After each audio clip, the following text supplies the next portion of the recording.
कार्यकर्ता सम्मेलन में बसपा ने सगड़ी से विधानसभा से घोषित किया शंकर यादव को प्रभारी प्रत्याशी। बढ़ी राजनीतिक सरगर्मियां। आजमगढ़ जनपद के सगड़ी तहसील मुख्यालय के बगल में स्थित पूर्व माध्यमिक विद्यालय सगड़ी के प्रांगण में बहुजन समाज पार्टी के कार्यकर्ता सम्मेलन को संबोधित करते हुए मुख्य अतिथि शमसुद्दीन राइन, उत्तराखंड यूपी प्रभारी गोरखपुर आजमगढ़ मंडल के कोऑर्डिनेटर ने कहा कि वर्तमान में उत्तर प्रदेश में योगी आदित्यनाथ और केंद्र की मोदी सरकार से आम जनता परेशान है। महंगाई चरम सीमा पर है, कानून व्यवस्था ध्वस्त है। कहीं किसानों को मारा जा रहा है, कहीं छात्रों, नौजवानों और पत्रकारों को पीटा जा रहा है। यह सरकार तानाशाही रवैया अपनाते हुए लोकतंत्र का गला घोट रही है। भाजपा की सरकार देश को बेचने में जुटी हुई है। तमाम सार्वजनिक उपक्रमों को प्राइवेट हाथों में बेचा जा रहा है। वहीं उन्होंने समाजवादी पार्टी को परिवार की पार्टी बताते हुए कहा कि इन लोगों ने भी जनता से किए वादे पूरे नहीं किए। उन्होंने कहा कि आने वाले विधानसभा 2022 के चुनाव में उत्तर प्रदेश में बहुजन समाज पार्टी की सरकार बनेगी। बहुजन समाज पार्टी किसान, नौजवान, मजदूर, बेरोजगार की बात करती है। सर्वजन हिताय सर्वजन सुखाय पर काम करती है। भारतीय जनता पार्टी की इस सरकार में कोई सुरक्षित नहीं है। महंगाई बेलगाम है। कार्यकर्ता सम्मेलन में सगड़ी के वरिष्ठ नेता शंकर यादव को पार्टी द्वारा सगड़ी विधानसभा का प्रभारी घोषित किया गया। इस अवसर पर आजमगढ़ मंडल के कोऑर्डिनेटर सेक्टर प्रभारी नीलम कुशवाहा, अरुण पाठक, हरिश्चंद्र गौतम, ओमकार शास्त्री, सुनील कुमार, विनोद चौहान, अश्वनी कुमार, सिकंदर कुशवाहा, अरविंद कुमार, विजय कुमार, सीपी विमल, रमाकांत चौहान, अरुण पाठक, अवधेश शर्मा आदि लोग उपस्थित रहे।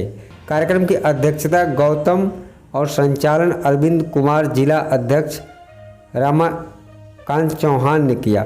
मुख्य अतिथि को विधानसभा के प्रभारी प्रत्याशी शंकर यादव ने पूर्व मुख्यमंत्री मायावती और कांसी राम का प्रतीक चिन्ह देकर सम्मानित किया।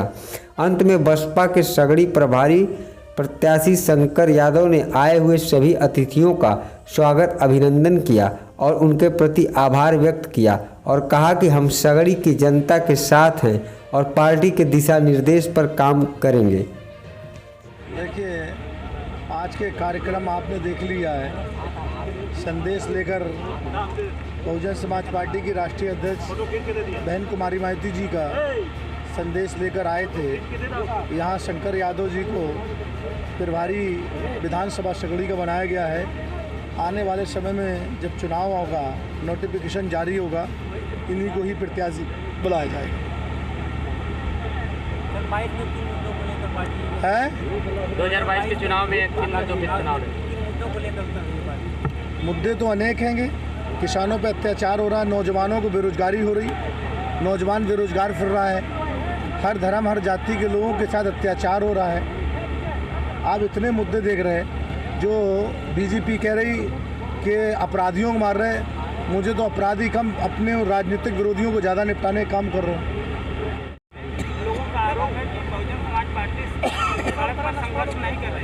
आपको शायद मालूम नहीं है। आप डेली ट्वीट पढ़ते हैं। जब पत्रकारों पे अत्याचार होता, पत्रकार बलियाओं में पिटते हैं, मारे जाते हैं, तो सबसे पहले ट्वीट कौन करता है? सबसे पहले ट्वीट वो करती बहन कुमारी मायावती जी। आप बताओ, आज 11 महीने से किसान सड़कों में बैठा आएगा।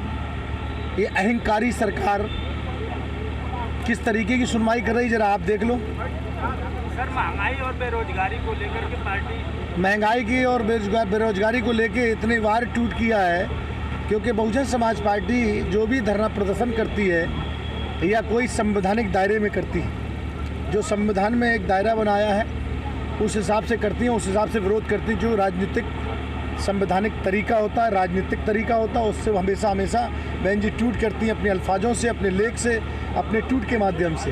2022 में कितने सीटों पर का आंकड़ा है आपका? बहुजन समाज पार्टी की सरकार बनाने जा रहे हैं। 250 से 300 सीटें जीत कर आ रही बहुजन समाज पार्टी। और जितने भी मैं आपको बता दूं, जो भारतीय जनता पार्टी ने बेवकूफ़ बना के लोगों को ठगने का काम जो किया था, नौजवानों को, किसानों को, यहाँ तक मजदूर को, व्यापारी को, सबको ठगने का जो काम किया, बेवकूफ़ बना के सरकार बनाई। आज वही नौजवान, वही मजदूर, वही व्यापारी, वही सामाजिक लोग आज बहुजन समाज पार्टी को मजबूर होके नहीं, शिद्दत के साथ, मोहब्बत के साथ और दिल से लगा रहे बहुजन, क्योंकि बहुजन समाज पार्टी में जब बीएसपी की सरकार रहती तो व्यापारी सुरक्षित रहता है, किसान को हमेशा आय बढ़ती है, क्योंकि गन्ने का मूल हो बहन जी ने बढ़ाया, किसान की आय बढ़ती है, उसके साथ नौजवानों को रोजगारी। देश की आज़ादी के बाद उत्तर प्रदेश में 2007 से 12 के बीच में जितना भी बैकलॉग खाली था आज़ादी के बाद का, वो बहुजन समाज पार्टी ने पिछड़े समाज का, दलित समाज का बैकवर्ड पूरा बैकलॉग पूरा करने का काम बहुजन समाज पार्टी के नेता ने किया था। हर इंसान को शिक्षा, सुरक्षा, स्वास्थ्य, सड़क, पानी, हर 6 कॉलम देने का काम किया था। सरकार अच्छी भली चलाई थी और गुंडे और अपराधी या तो प्रदेश के बाहर थे, नहीं तो जेल के अंदर थे। इसी को लेके, सीए को लेके, बेरोजगारी को लेके, किसानों के आंदोलन को लेके कितने ट्वीट करे आप पढ़ लीजिए। और नहीं तो मैं आपको डेट बता रहा हूँ, 2020 26 दिसंबर से 24 दिसंबर से लेके 2021 मार्च तक आप देखो, हर प्रोग्राम में बहन जी भारतीय जनता पार्टी के खिलाफ बोलती रही, और अभी किसानों को लेके भारतीय जनता पार्टी के खिलाफ बोलती। फिर आप क्या देखते होगे? सर, ब्राह्मण जो है कि बीएसपी में कितने % भागीदारी इस बार? आज ब्राह्मण पूरे तरीके से बहुजन समाज पार्टी ने ब्राह्मण को मान सम्मान स्वाभिमान दिया, यहाँ तक विधानसभा में भागीदारी दी।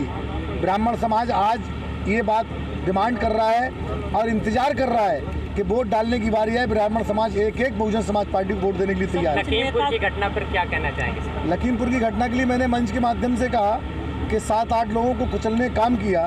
देश के गृह राज्य मंत्री के बेटे को जिस तरीके से, आप बताओ, जब गृह राज्य मंत्री रहेंगे, क्या निष्पक्ष जांच हो सकती है? जांच के लिए हमारी नेता ने कहा। आप बताइए, हर तरीके से हमारे राष्ट्रीय महासचिव सतीश चंद्र मिश्रा जी ने भी मांग करी। सर, कुछ नेता जो है कि बीएसपी से बाहर हो गए, पुराने की संभावना हो रही है। देखिए, एक बात ध्यान रखना, सियासत में जो स्वार्थी होते हैं, जो मिशनरी होते हैं, जो वापस हो गए हैं सर, फिर वापस आएंगे पार्टी में? देखिए, जब उनको याद आएगी, जब उनको लगेगा हम मिशन से खुद भटक गए हैं, तो शायद उनको माफ़ी मांगना चाहिए हमारी नेता से, और माफ़ी मांग के, हमारी नेता तो दयालु हैं, बड़ों को माफ़ कर देती हैं।